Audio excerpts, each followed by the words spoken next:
সাধক প্রথম কলমেই বুঝিয়ে দিয়েছে,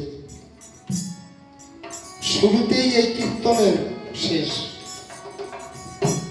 গুরুর কাছে গেছি, গুরুর কাছে নামাশ্রিত হয়েছি, কিন্তু গুরুকে কি মান্যতা দিতে পেরেছি? আমার দেহ যদি, এই দেহ জীবন জৈবন গুরুর পায়ে সমর্পণ করে দেই, তাহলে আমার মালিক আছে। আমি মালিকের কাছে বাক্য নিয়ে আমি কি কোনো কর্ম করি? বুকে হাত দিয়ে বলুন তো। আমার সুদামের ছবি আছে, আমি সুদামকে কি বলে যাই, সুদাম আমি মহাশ্বরে যাচ্ছি, আমার সঙ্গে চলো। যখন বিপদে পড়ি তখন বাবা সুদাম কোথায়, আমাকে রক্ষা করো। কিন্তু সুসময় আমার গুরুর চরণকে আমি স্মরণে রাখি না,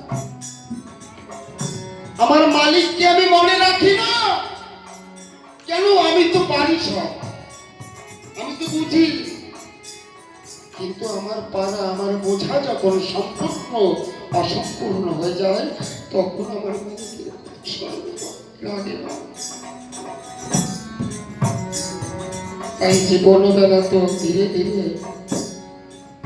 চলে চল। আর কবে আমরা সচেতন হব?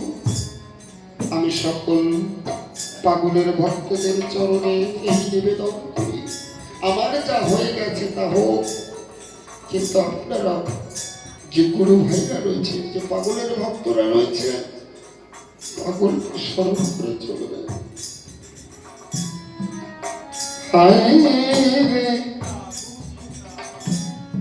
গুরু চিন্তা কার সঙ্গে তুলনা করেছে? শঙ্খসারী। গুরু চিন্তা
ওই গুরু ও গুরু কি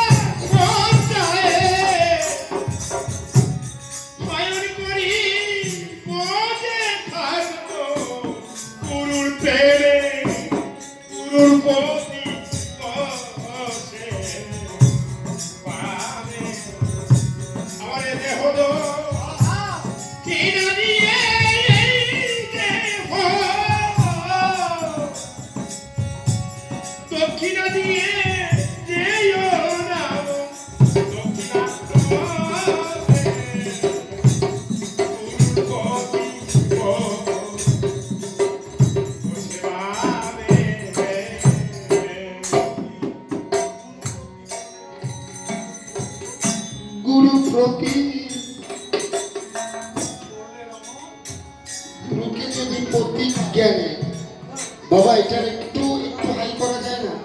কারণ আমার কথা আমি যদি ভালো না শুনতে পাই, আর এমনি তো আজকে আমার গলাটা বসা, ঠান্ডা খেয়েছিলাম তো গলাটা ধরে আছে, আর না লাগতো না বাবা।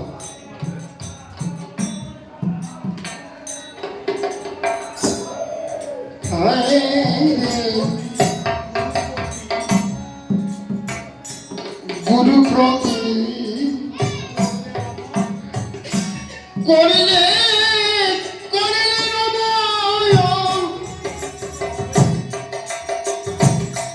ওরে ও তোর পুত্র হবে মনের মতো, আর গুরুর প্রতি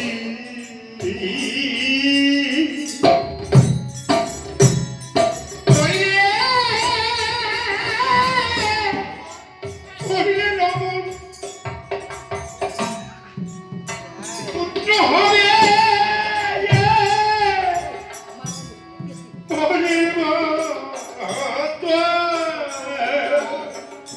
এটা কেমন কথা না? গুরুর সঙ্গে যদি রমণ করতে হয়, রমণ শব্দের কথার অর্থ বুঝছো সবাই? না বুঝতে পারো? অশ্বিনী সহজ সরল বাংলা তাও বোঝা যায় না, একটু একটু টোটকা দিয়ে রেখে গেছে, কারণ এগুলো প্রকাশ্যের কথা নয়। রমণ অর্থাৎ সহবাস করতে হবে। আমার মা আমার বাবার সঙ্গে সহবাস করে আমাকে বিশ্ব বসুধায় এনেছে, ইহাকে সাধু ভাষায় বলা হয় রমণ। গুরুর সঙ্গে রমণ কিভাবে করতে হবে? অশ্বিনী কি ভুল কথা লিখলাম? গুরুর সঙ্গে কিভাবে রমণ করতে হয়? জিহ্বালিঙ্গ কর্ণজনী, গুরুর সঙ্গে রমণ করতে হয়। গুরুর বাক্য অর্থাৎ গুরুর জিহ্বা, আর শিষ্যের কর্ণ হচ্ছে জনি।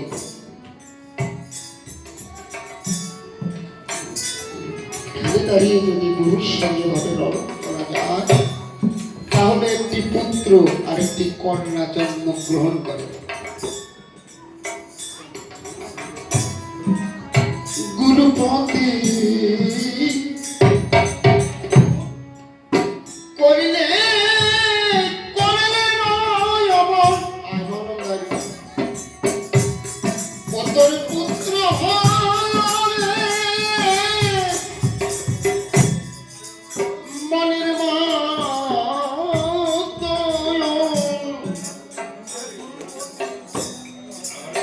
গুরুর প্রতি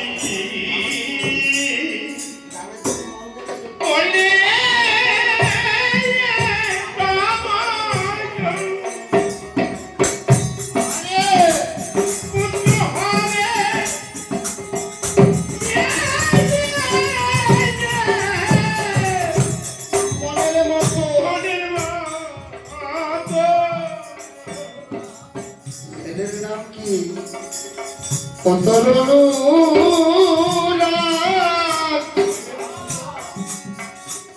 হইবে নন্দন তর অনুরাগ, হইবে নন্দন কন্যা হবে ভক্তি নামে।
ভ্রমে আমি মহানন্দে দয়া বড় মহানন্দে দয়া বড় অচিরিকা রইলি ভবে স্বামী মহানন্দে দয়াময় স্বামী মহানন্দে